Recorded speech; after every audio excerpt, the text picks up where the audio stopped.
Houston, we have a countdown. Welcome to WatchMojo's Top 5 Facts. In this installment, we're counting down the 5 most interesting and surprising things that we could learn about NASA, the USA's National Aeronautics and Space Administration. I'd like to present the new generation of NASA astronaut, the average American. Number 5, they don't pay their petty fines. What, do you own space? No, NASA does. NASA? Rocket people, perhaps you've heard of them? NASA may be out of this world, but it isn't above the law, and it has a way weirder than average history of rule breaking. In 1979, when the aborted Skylab mission re-entered the Earth's atmosphere, scattering debris in Western Australia, NASA was issued a ticket for littering by the Shire of Esperance.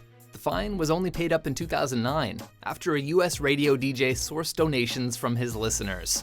The agency has a parking ticket to its name too, after Gregory W. Nemitz and his company Orbital Development laid claim to asteroid 433 Eros, the precise location onto which NASA landed its near Shoemaker spacecraft in 2001. I have unpaid parking tickets. The $20 fine was again unpaid. Perhaps the most incredible of NASA's brushes with the law came in 1997, however, when it was sued by 3 men from Yemen for trespassing on Mars. The men claim the whole planet has been passed down to them by their ancestors. They later started selling plots of it for around $2 per square meter. When NASA landed its Pathfinder rover to explore the Red Planet, it had effectively invaded it, according to the Yemenis' case. The claim was never taken especially seriously. Number 4. NASA has less funding than most think, for now. According to polls, the majority of Americans believe that huge amounts of the US budget are given to NASA, with some reports claiming that the average person thinks 20% of the country's spending goes its way. Well, our object collision budget's $1 million. That allows us to track about 3% of the sky. And begging your pardon, sir, but it's a big-ass sky. According to official figures, however, the US government spent most on space travel in the mid-60s, with a 4.41% of budget high point in 1966. That number has been below 1% since the 70s and recently has been around 0.5%. Regardless, evidence suggests that NASA could prove a very sound investment in the long term. Asteroid and moon mining is set to be a sensationally lucrative venture as business pioneers look to the skies for valuable minerals which are abundant in space but rare on Earth. There are plans to build platinum mines on the moon in particular. Some experts say that space mining could be a reality by 2025. Remember the asteroid 433 Eros? Its quote-unquote owners estimate the platinum found on it to be worth about $500 quintillion. What was once one small step for man could soon become one giant paycheck for mankind. Yes! Number 3. They are prolific inventors. Spacebot. Love it. NASA's super scientific team is responsible for more than just rocket ships. Countless everyday inventions are a result of its work. Home insulation improved as NASA needed to keep astronauts safe during dramatic temperature changes on the Apollo missions. Water filter systems were developed to prevent sickness and bacteria spread in space. Freeze-dried food was developed in partnership with Nestle to bolster food stocks for long-haul missions. And through various experiments aiming to keep unmanned flights airborne for long as possible, NASA made huge advances in solar power technology. And if all that doesn't impress, we've saved the best for last. Lonnie G. Johnson, aka the inventor of the Super Soaker, was once a NASA engineer. One thing NASA didn't invent: the space pen. Writes upside down. They use this in space. An urban legend has it that they spent millions on creating them, while the Soviets simply used a pencil. NASA actually used pencils too, until the pressurized space-ready pen was invented by Paul Fisher of Fisher Space Pen Co. That's some good pen. Writes upside down. Number 2. Astronaut training involves brains, brawn, and maybe Michael Bay.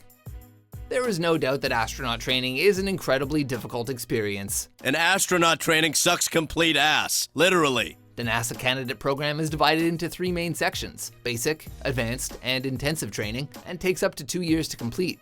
In that time, would-be astronauts receive various levels of medical, mechanical, and flight training, language courses, shuttle simulation tasks, fitness tests, gravity training, and mission-specific briefings. From application to launch pad, there are massive amounts of work required. Training at NASA is a lot of heavy textbooks and even heavier exercise routines, but there are some lighter moments. This is a hard claim to verify, but reportedly, new managers and recruits are asked to watch the 1998 Bruce Willis blockbuster Armageddon and list as many scientific inaccuracies as they can, which is a Herculean task for most Michael Bay movies. You said we did a bad job of putting it together? No, I said you did a piss-poor job of putting it together. The record reportedly stands at 168. This was first reported back in 2007, however. I imagine that now they're watching Interstellar or Gravity. Number 1. The warp drive could become reality. Traveling through hyperspace ain't like dusting crops, boy. Interstellar travel is arguably mankind's most sought-after scientific breakthrough. And while we have yet to achieve warp drive, and NASA is often quick to downplay any progress made, it's not for the want of trying. Is the parking brake on? News of initial tests on a revolutionary warp drive engine broke in April 2015 after a team at Johnson Space Center generated a small amount of thrust using the M drive, a British invention which bounces microwaves around a chamber to produce energy. There are theories that the method could inspire fuel-free travel faster than the speed of light, thereby defying Einstein's theory of relativity, but the technology is still in very early development.